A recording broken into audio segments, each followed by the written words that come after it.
It is once again time for the horror guys. 5 more days till Halloween. It is. 5 more days till Halloween. Silver Got 5 Shamrock. movies. Yeah. 5 movies till 5 days, and 5 days till Halloween. This is not a coincidence. How many deaths can we fit in before Halloween? Oh, a lot. Yeah. Yeah, we'll be watching probably more this week too. I'm Brian. And I'm Kevin. And this is the Horror Guys / HorrorWeekly.com podcast, where we do 5 movie reviews every stinking week. Sometimes they're stinking movies. Sometimes. Yeah, but sometimes we watch them so you don't have to. We have a mix of decent stuff. A mixed selection this time. Yeah, they're all at least interesting. Well, one of them's good. we can't say they're all good, but they're all at least interesting. Yeah. Well, what have we got? Well, we start out with a brand new Dracula. It's Dracula, A Love Tale. I'm not even sure if that's showing in this country yet. That may still be in France. We might have cheated a little bit, but boy, Oh, well. it's good. Yeah. Yeah. Then we go to Night of the Reaper, which is a twisty slasher film. That one's, is the Night of the Reaper? Yeah, that's also a brand new one. Yeah, that's new also. And then we're going to watch The Velocipastor from 2018. That's been on our pile since 2018. It just keeps getting shoved to the end. But there's going to be a Velocipastor 2, so we thought we probably ought to fit it in. Yep, probably should. Yep. Then we go back in time to 1991, where we see Godzilla versus King Ghidorah. Seems like all these Godzilla Kind of a movies reboot. from the early 90s are rebooting Yeah. older stories. Yeah, rebooting stuff from the 60s. And then a nice long title, Santo and the Blue Demon versus Dracula and the Wolfman from 1973. A Mexican horror. Mexican action horror. Who could ask for more? You get not just Dracula and the Wolfman, but also Santo and the Blue Demon. Mm-hmm. Cool. And Santo, the Blue Demon too, Mexican masked wrestling. Yes. What is it, Luchadora? Luchadores. Luchadores, I'm not yeah. entirely sure. Santo was a real wrestler, performer in the wrestling ring, and they made these movies like he was a real superhero, a real agent for the government. Yeah, bad things happen, and the government comes to Santo They to straighten call it up out. Santo, and Santo always wins in the end. Yeah. He always wins the wrestling matches in the movie, too. I guess he was like The Rock in the 70s. Yeah. Be in all the movies. And it's especially funny, he never takes his mask off in the movie. Even like for showering and intimate moments with romantic partners, and this is how he lived. This is his life. Mask? What mask? Yeah. So anyway, that was at least interesting. And what are we going to start with? How about Dracula, A Love Tale? Okay. Directed by Luc Besson, the Fifth Element guy. Okay, yeah. Was he the guy who did Valerian that was so horrible? I believe so. Well, okay, he didn't always win. Oh, actually, I don't believe so. I know so. Because they did a tribute to, there was Valerian that had a little reference to the Fifth Element in it. Okay. Yeah. Yeah, it looked great. Yeah, I did. Yeah. Unfortunately, that's the only thing we can say about that one. Yeah. Anyway, directed by Luc Besson, written by him and Bram Stoker, stars Caleb Landry Jones, Christoph Waltz, and Zoe Bleu. 2 hours and 9 minutes. And I wasn't completely sold going up into it. Caleb Landry Jones as Dracula? He doesn't really look very But Dracula-ish. it worked really well. So spoiler-free, I'm going to say this is a big-budget production with some elaborate costuming, amazing sets, and excellent makeup and special effects. It kept reminding us of the 1992 Bram Stoker's Dracula. Yeah, Nosferatu last year, that was remaking the original Bram Stoker Dracula from whenever the book was written. The book. Mm-hmm. This one remade that Francis Ford Coppola movie, basically. It didn't take it took some from the original story, obviously. Oh, quite a bit, yeah. But it was more of a remake of that movie. And dialed it up to 11. Yeah. Uh-huh. Yeah. If you're a fan of Dracula and vampire movies, you really should check this one out because it's excellent. Okay, recency bias is a thing. Mm-hmm. But I'm going to go out and say this may be my favorite Dracula movie ever. I don't know about but it's way up there. Yeah. It's that good. I like the 1992 movie. Mm-hmm. And, of course, the original Dracula's got a special place. But It does. And Christopher Lee's, some of his work as Dracula was really cool. I mean, it's Christopher Lee and kind of campy, but but some of those moments, but overall, as a whole movie, yeah, I'd probably say this would be my favorite. I will say I'm not a big fan of last year's Nosferatu. It looked good, and that's all I can say for it. It was okay. This one, I'm going to gush. Yeah. I'm gushing. Yeah, I gush too. It's 1480 A.D., and Vlad and Elisabeta are in love. Either that or it's a teenage slumber party. It looks about the same. Oh, they have pillow fights, they romp around their room, and it's all very ridiculous Chasing looking. and playing hide and seek. But then soldiers come to the door and need King Vlad to lead them into battle. Actually, I think it's Prince Vlad, but okay. Okay. He reluctantly gets all armored up and goes with them after getting a blessing from the priest. But Vlad makes a deal with the priest to watch over Elisabeta while he's gone. While he goes off to battle, she's taken across the country to a safe place. But the party is ambushed. Uh-oh. Vlad rushes to the rescue, but she dies in his arms. And he's not happy about that. He goes home and blames the priest. This goes badly for the priest. Very badly. Yeah, he gives a message to the priest saying, you need to tell God this. Directly. Yeah. And then Vlad renounces God and bad things happen. So yeah, this is, as far as I remember, this story is similar. Just came out in the 1992 movie. I don't think this was done before that, The Origin of Dracula. Mm-hmm. Not to be related with, what is it, Dracula? Which was the one that had the other origin story of Dracula, where he was... The BBC one? No. Well, the BBC kind of had a it wasn't different Dracula origin 2000. story. Dracula Unleashed? Yeah. Maybe Unleashed, Yes, that one. Uh-huh. But anyway, this was that origin story. And then 400 years later. In Paris, Dr. Dumont welcomes the priest to his church. Dumont has a very strange medical case that he needs help with in his mental asylum. He has a woman, Maria, whom he thinks is possessed. She's got fangs and glowy eyes. She's not possessed. She's a vampire. Yes, she is. She's the first one ever taken into captivity, the priest says, but he has seen them before. The doctor finds it all a little hard to believe, but it's obviously true. The church has been looking for the master vampire for 400 years. And she says the master is coming to Paris to take a princess soon. And that poor orderly, the guy that works for the doctor, the priest needs to give the vampire just a little bit of blood to get her to cooperate. And, give me your hand, he says to the orderly. Little sacrifices must be made. Just a few drops, yeah.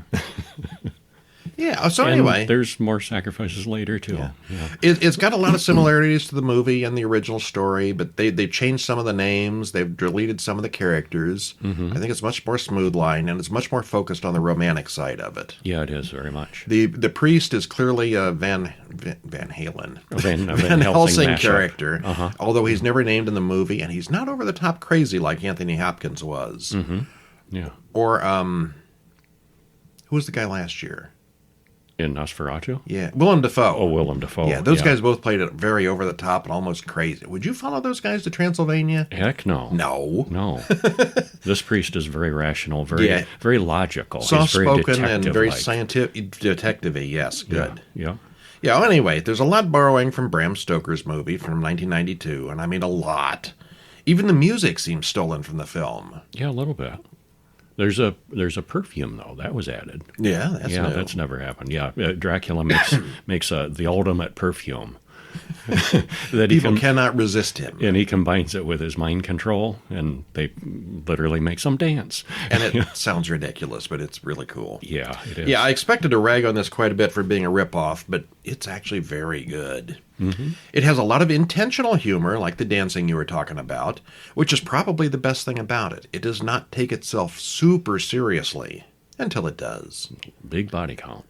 Yeah, there's gargoyles in this. Yeah, his which minions. Makes a lot of sense. If you figure if his lost wife died hundreds of years ago and he spent all this time looking for that lost dead wife, would he really have 3 sexy vampire brides in his castle? No, he wouldn't do that. He'd have gargoyles. He has minions in this one. Yeah, they look kind of awful at first, I thought, but they grew on me.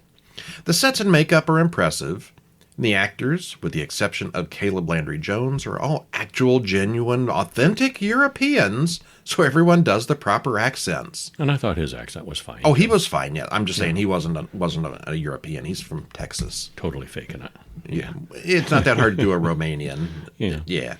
But unlike the Coppola film, they all do talk in real accents. Looking at you, Keanu Reeves. Yeah. Yeah. Yeah, we'll probably be talking about this one again in our Best of the Year episode in January. It is excellent. It certainly will be in the top 10. Well, speaking of our top 10 list at the end of the year, this next movie might be on the other top 10 list of the year. It might be. Maybe of the worst. Or maybe not. 2025's Night of the Reaper. Directed by Brandon Christensen, written by him and also Ryan Christensen. Stars Jessica Clement, Ryan Robbins, Summer H. Howell. Hour and 33 minutes. Trailer in the show notes. Oh, that is a really cool looking poster, though. Yeah, it is. Spoiler free. It's set in the 1980s, so we can have landline phones instead of cell phones and VHS tapes, which are both necessary to the plot. They do a good job of capturing the 80s vibe, and it hums along with suspense and some mystery for the first 2/3 or so. It's well made. And then there's the ending. And then it goes to hell quickly. Neither of us connected with that ending. The first hour I thought was pretty good. So did I. And then the ending was so horrid. This is going to go in the top 10 worst of the year, probably. Yeah, and it's just so bad. And it got worse the more I thought about it. And yeah. If they had expanded one scene a little bit more, it might have saved it. It might have. But it was just so poorly done. There's a twist. And it's oh boy, it's a bad twist. Yeah, we didn't care for it. Yeah. Well, give us a start. How's it begin? Well, a little boy tells the babysitter about the skin eater that lives in his closet.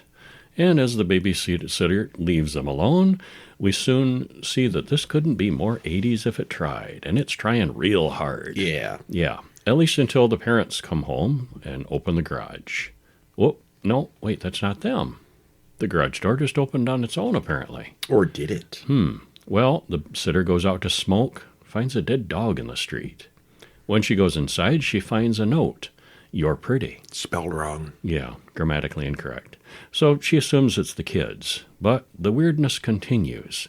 And then she finds out it is not the kids, but it's too late for her. The TV comes on, and a man in a cultist hood and skull mask is on there. We also see the same man grab her from behind.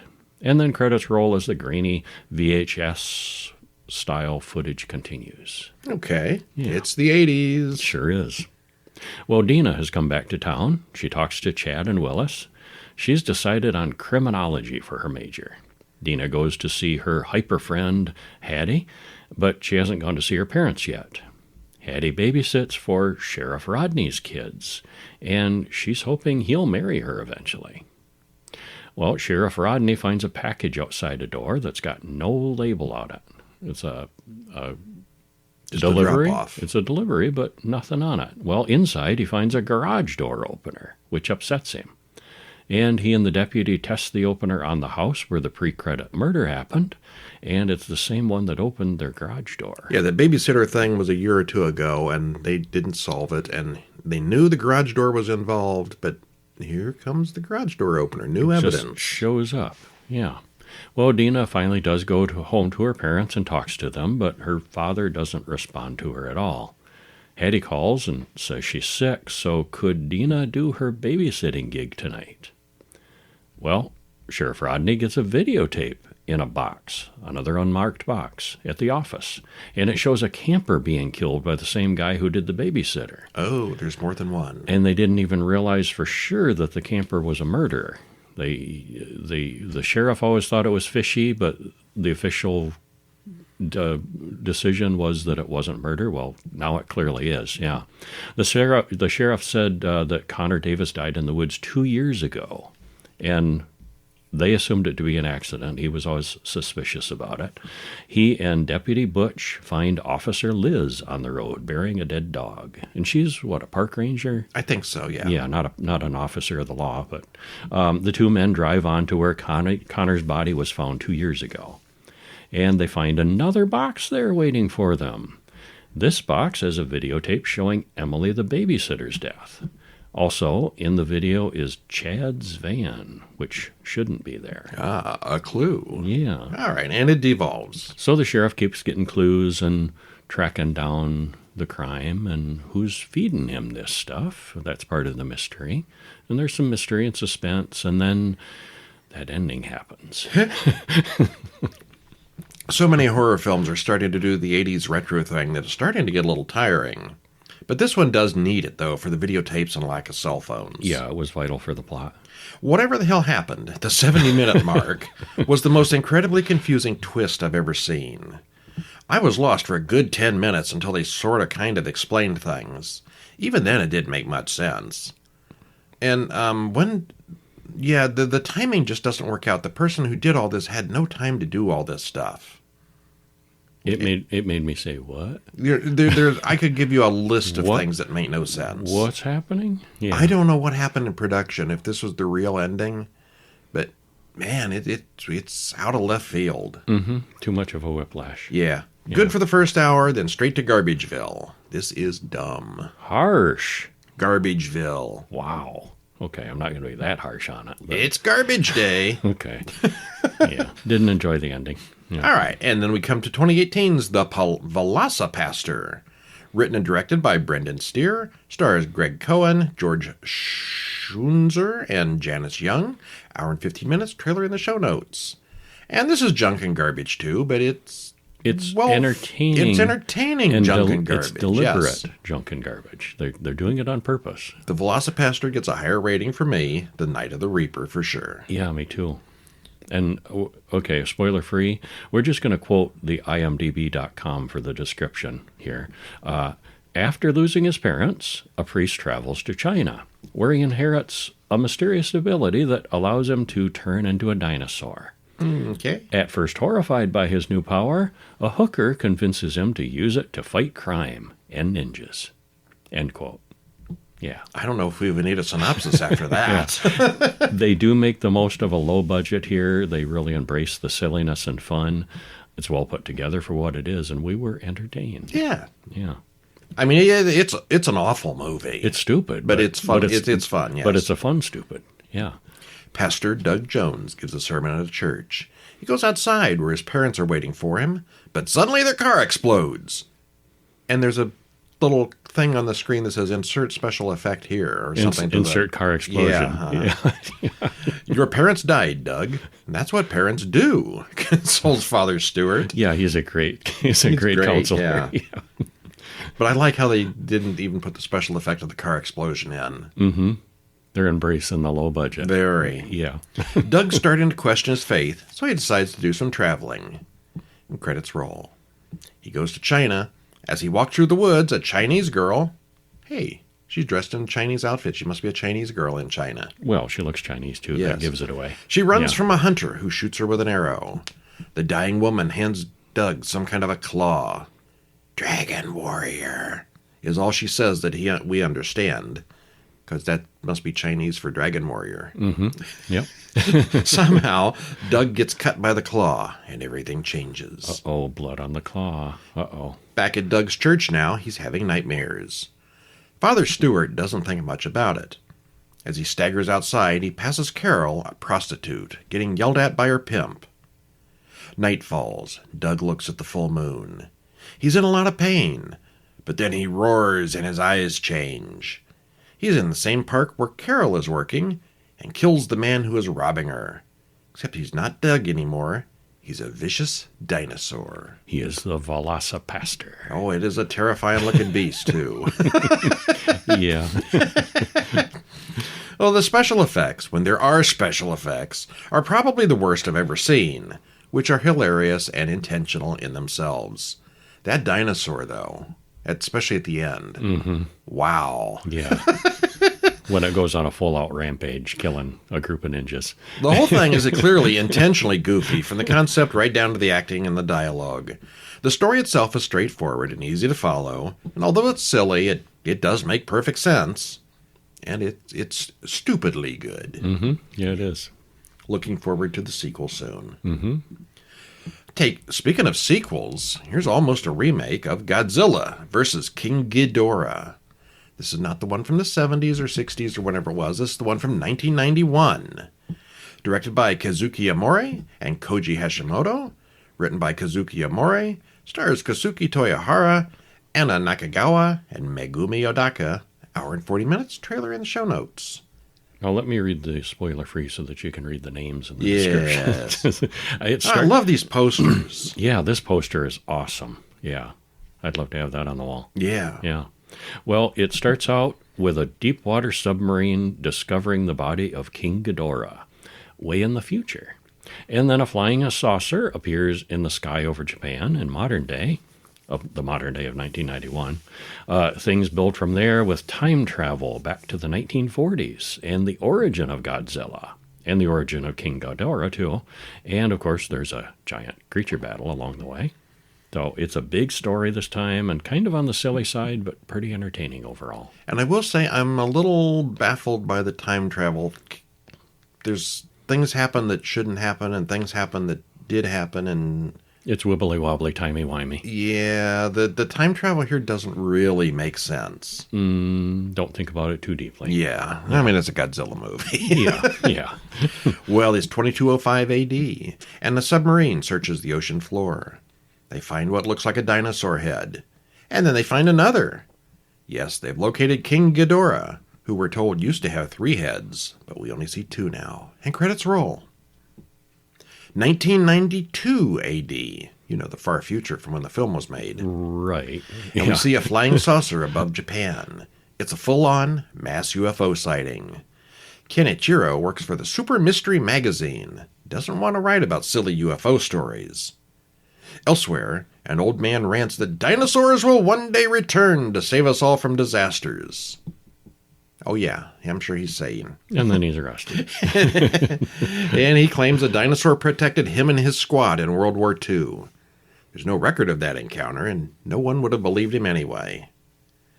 Experts discuss the UFO, which everyone has seen, and have no explanation other than it's from space. Mickey, from the previous film, gives a briefing about the previous film. The UFO went straight to the point where Godzilla was buried at the end of that film, so this isn't going to be good. Elsewhere, Professor Miyazaki has read the story about World War II and believes it. He thinks dinosaurs are still alive today. Kenichiro thinks that the dinosaur from the story was hit by radioactivity in the atomic tests at the end of the war and has mutated into Godzilla. Well, that explains it. He's a mutant dinosaur. Uh-huh. Well, businessman Shindo was also on the island in World War II, and now he owns Dinosaur World, a museum and tourist attraction. Kenichiro goes to interview him, but Shindo clearly doesn't want to talk about that old encounter. He explains his theory about Godzilla, that he used to be a dinosaur mutated by radiation. Meanwhile, the UFO has landed, and Japan sends all its tanks to deal with it. You know, when you see tanks in a Godzilla movie, they're going to go boom. Yes, they are. 3 people beam down from the ship. Wilson, Glenn Chicky, and Emmy admit that they're just holographic projections, while they are physically still on the ship. They say they're from 2204 and have come back to talk to the Prime Minister. They're here to warn about a coming catastrophe. Nuclear pollution will destroy all of Japan, and Godzilla will cause it. And right there I was thinking, there's something nefarious going on. They're sneaking, yeah. Yeah, they ain't right. All right, skipping down here to the end.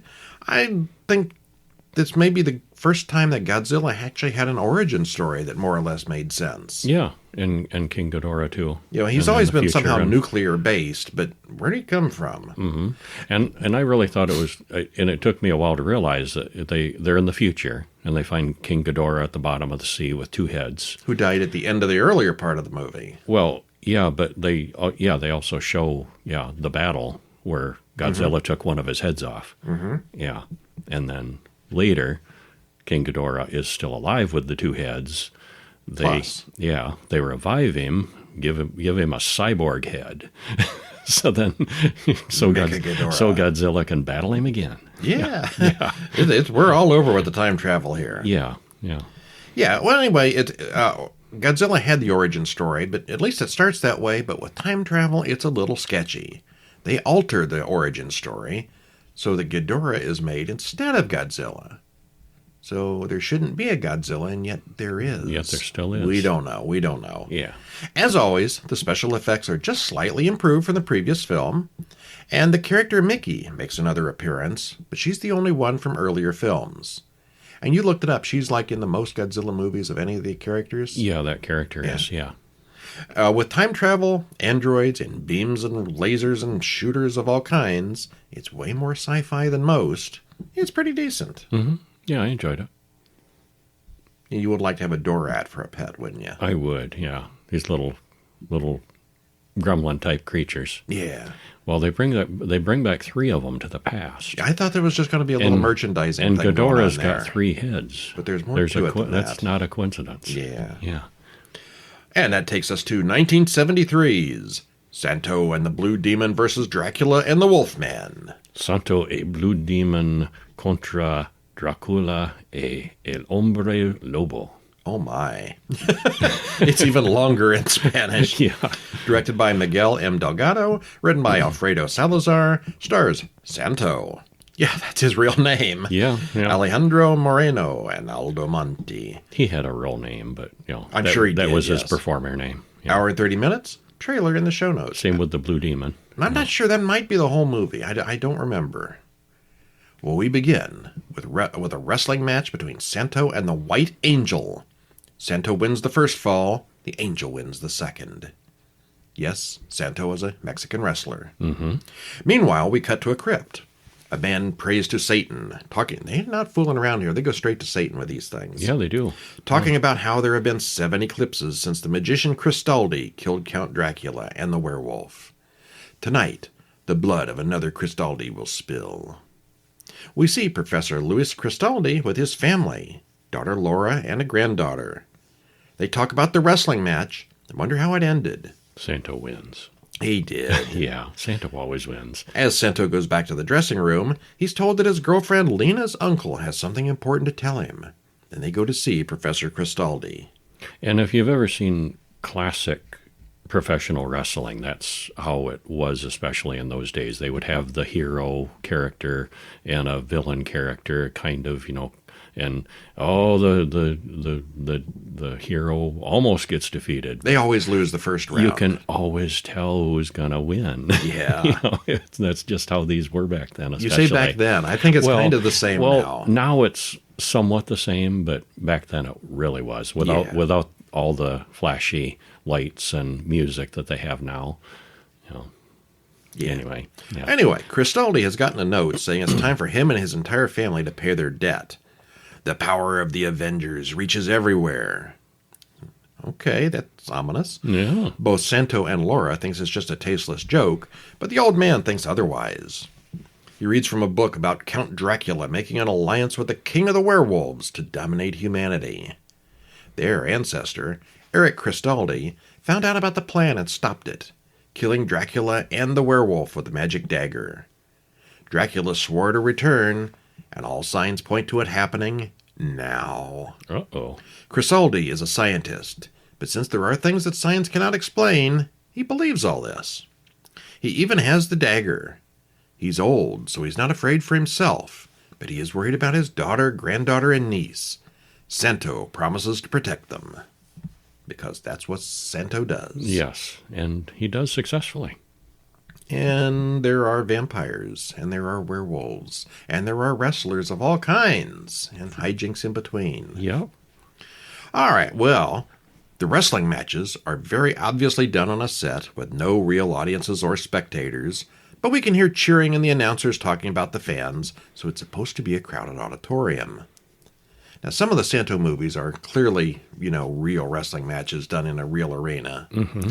This one, not so much. This would have given them more control, and they could do more takes if they needed to. There was a whole string of Santo movies, and I think this was getting toward the end. He might have been getting a little old here. So they kind of staged it more. Yeah, I think maybe so. Staged it more than the others. Yeah. All 3 matches are clearly staged for the film, but they still go on for a really long time, as if we're supposed to believe that they're real matches. They went a little too long for my taste, especially since you know how they're going to turn out. Well, the audience that this was geared toward was wrestling fans. So they want to see a wrestling match. A real wrestling match, you just never know who's going to win, though. This one, it's a movie. Mm-hmm. Santo is going to win. Well, when you watched Santo live, you were pretty sure he was going to win, too, though. So, yeah. Okay, it's especially true for the final match at the end, which had no connection to the story and only served to drag the run-out time for another 10 minutes. Couldn't help but notice that Augustin Martinez Solares, who plays Rufus Rex, bears a striking resemblance to Paul Naschy from that other series of Spanish-language werewolf films that were popular around the same time. Probably just a coincidence, or the look they were going for. I think that's the look they were going for. Yeah, Paul Naschy did, 7 or 8 werewolf movies in the 70s in Spain. In Spain, yeah. And they were actually pretty... We've done some of them on the show. They were pretty good. Yeah, they were. The Mexican movies are not so good. Well, what I would recommend, and I think you mentioned this too, I think the Santo movies, it's worth seeing one. You've seen one, you've seen them all? Basically, yeah. You should see one because it's weird and interesting and, a picture of the past, the way this Mexican wrestling used to be more so. They still have the Mexican masked wrestlers. Do. Yeah. But see one Santo movie. You really should. But don't bother seeing more than one, because they really do seem really similar to each other. This one still has the luchadores in full head masks as the heroes, but it's much more entertaining than the previous film, which was Santo and the Blue Demon versus the Monsters. I think they had Dracula and the werewolf in that one too, but also Frankenstein. And also Santo, as he goes about his life, and the other masked wrestlers that happen to be in his movies too, they never, ever take their mask off, literally. Even in the shower and having romance with, some female characters sometimes. And, this is just their life. They just always wear the mask. The creature effects and masks are better than before, but this time the monsters actually have plans and powers, and not just an ugly bunch of fighters. Yeah, I mean, when you watch a Mexican... I'm still working for years now on this werewolf book. Uh-huh. There's a lot of Mexican werewolf movies, and usually it's just a very dirty-looking man. Mm-hmm. It's not the full face, dog face thing. It's just a man in blackface in a lot of cases. Yeah. They really don't go to a lot of effort on the werewolves. A little more effort on this one's a little better, yeah. Uh-huh. Yeah. Dracula uses his hypnosis, turns into a bat and other things. Well, the werewolf does werewolfy things. And if you're a fan of the classic Batman, the old Batman series, it's a lot like that. Kind of reminiscent of that a little bit. Yeah. Yeah, a lot of the Santo movies are black and white, but once they get into color, they're very Batman-esque. Mm-hmm. Yeah. Fun stuff. Yeah, but definitely worth taking a look. Yeah. And that is it for this week. 5 movies down. There's not going to be any horror movies next week, are there? No. The week after Halloween. I don't know. Not for Halloween. Yeah. That's just crazy. We're doing the week before Halloween. Yeah. The listeners will be doing it the week after Halloween. But we got some good stuff next week. We do, yeah. What do we have? I don't remember what ones were for next week. Well, that one we just watched was kind of awful. What was that? It's been like an hour. and we already forgot what it was. It was traumatic. Traumatica. Yes. I was traumatized by how awful it was. Hmm. But you'll have to tune in next week to get the story on that one. Until next week, I'm Brian. And I'm Kevin. See you next time around. See ya.